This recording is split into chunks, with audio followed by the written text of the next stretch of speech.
عاملين ايه؟ النهارده هقول لكم ازاي نورجنايز اور تايم، ازاي ننظم وقتنا.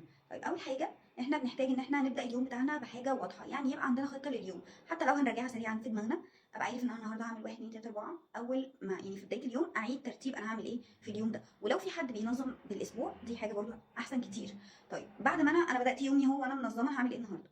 اختار 3 بيج تاسكس و3 ميديوم و3 تايني تاسكس، يعني مهمه تكون كبيره عندي ومهمه تكون ميديوم شويه، وبعدين حاجه صغيره خالص. لو هنقول حاجه احنا مثلا ايه هي الباج والميديوم والتايني تاسكس. هنقول اول حاجه مثلا لو في شغل هنقول ان انا عندي ميشن ان انا اروح مكان معين اعمل فيه حاجه، او ان انا محتاج ابعت ويكلي ريبورت فهياخد مني وقت، ده بيج تاسك.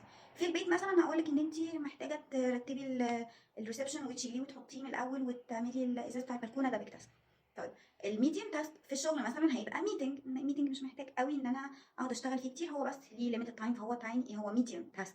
بالنسبه للبيت الميديم تاسك بالنسبه لك مثلا خروجه، او ان انا اخد ابني للكيدز اريا، او اخرج نتمشى شويه، او اوديه النادي، ده ميديم تاسك، ده مش حاجه مهلكه يعني. طيب ايه تايني تاسك؟ تايني تاسك بالنسبه للشغل مثلا هيكون ان انا مثلا اعمل ديلي ريبورت انا عملت إيه النهارده سريعا، او ان انا احط بلان لليوم الجديد، او ان انا ابعت ميل سريع لحد عشان يعرف هو هيعمل ايه بكره او هيعمل ايه دلوقتي.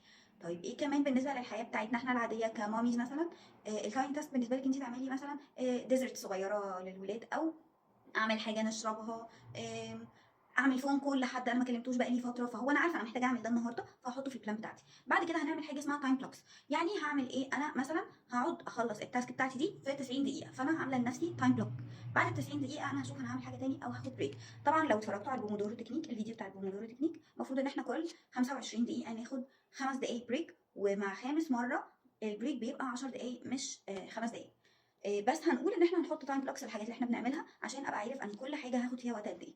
بعد كده لازم يكون عندي تول بتنظم لي يومي. في ناس ربنا خالقها هي دماغها لوحدها كالندر، بس احنا في ناس كتير مننا مش بتعرف تعمل ده. فمثلا انا بستخدم جوجل كالندر، بكتب فيها كل حاجه. مثلا هروح اجيب ابني الساعه كذا من النيرسري، هعمل غدا الساعه كذا، مثلا الايام اللي فيها موفي نايت الساعه كذا جهزي الموفي نايت، مش عارفه اعملي ايه، حاجات كده. تمام، فهي بتريمايند يو طول الوقت انت محتاج تعمل ايه والساعه ايه، يعني هعمل ده الساعه كذا. وعامله كمان انا فيها ان تفكرني بالحاجه قبل ميعادها بنص ساعه، عشان لو انا دلوقتي في ايدي حاجه تانية اخلصها يبقى عندي سبيس نص ساعه كامله اشوف انا هعمل فيها ايه، او لحد ما اخلص اللي في ايدي واروح ابدا التاسك اللي المفروض ابداه في الساعه دي. ده بيفرق جدا. في ناس مثلا مش بتحب الجوجل كالندر، وتفرق بقى اي تول انت بتحبي تستخدميها او انت بتحب تستخدمها، اتس اوكي، اهم حاجه تكون بتريحك. ممكن كمان نستخدم الحاجات الورقيه زي مثلا اسمها ايه، البلانرز، التو دو ليستس، الحاجات دي بتفرق كتير. او حتى لو هي وايت بورد بكتب عليها الميشنز بتاعتي كل يوم، اتس اوكي.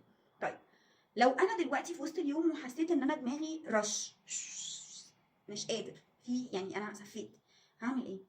هسيب المكان اللي انا فيه، ودي خطوه مهمه جدا، لازم اسيب المكان اللي انا فيه، اطلع البلكونه عشان الهواء، اشرب حاجه، اعمل اي حاجه مختلفه، اعمل نشاط مختلف عن اللي انا بعمله دلوقتي حالا. ده هيخلي دماغي محافظه على طاقتها وعلى تركيزها، وهيساعدني انا شخصيا ان انا اكون توتالي فوكسد طول الوقت، ومش هيحسس دماغي ان انا خلاص لا مش قادر اكمل، خلاص طاقتي خلصت او دماغي مش عارفه تركز.